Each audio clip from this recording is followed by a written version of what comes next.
মসজিদের সাবেক ইমাম আমার শ্রদ্ধেয় বড় ভাই আলহাজ মৌলভী মাস্টার রশিদ আহমদ সাহেবের বিদায় শপথ জানানো অনুষ্ঠানের উপস্থিত আছেন অত্র মসজিদের সম্মানিত সভাপতি, সেক্রেটারি, ইমাম সাহেব এবং অন্যান্য মুসল্লিরা। আসসালামু আলাইকুম।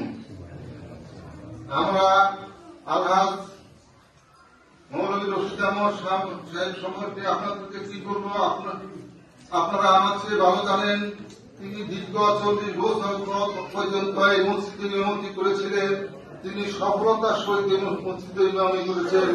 তিনি ভোর রাতে উঠে এলাকার এক প্রান্ত হইতে অন্য প্রান্ত পর্যন্ত সেই কণ্ঠে শীতের সময় মানুষকে ভোর রাতে নামাজ পড়ার জন্য আহ্বান করেছিলেন।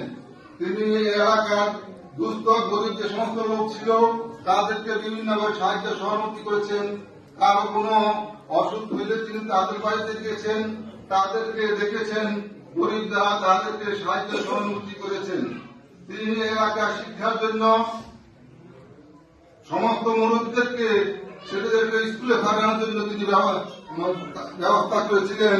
তিনি পরিবেশ পরিচ্ছন্নতা থাকার জন্য এবং তিনি স্কুলে সার্বিক উন্নয়নের জন্য তিনি গাছ লাগিয়েছিলেন, নারিকেল গাছ এবং কয়েক গাছ, সেটা এখনো আমাদের শক্তির সমুদ্রের বাসে। আমি আমার ব্যক্তিগত একটা কথা বলবো। আমি যখন ষষ্ঠ শ্রেণীতে পড়ি তখন আমার মা মারা যায়। আমার চাচা চাচা বলতে কেউ ছিল না। তখন সেই দিনে আমার আব্বা ছিলেন সহজ সরল। আমার বড় ভাই আমাকে মাদ্রাসায় পড়ার জন্য উৎসাহিত করেছিলেন এবং তিনি আমাকে লর্ড হানিফ মাদ্রাসা নিয়ে ভর্তি করেছিলেন এবং আমার বিভিন্ন সময় বিভিন্ন খোঁজ খবর তিনি রাখতেন।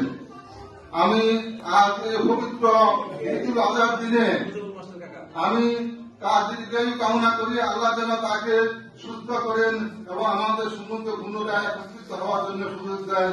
এই বলে আমি আমার বক্তব্য শেষ করছি। আসসালামু আলাইকুম।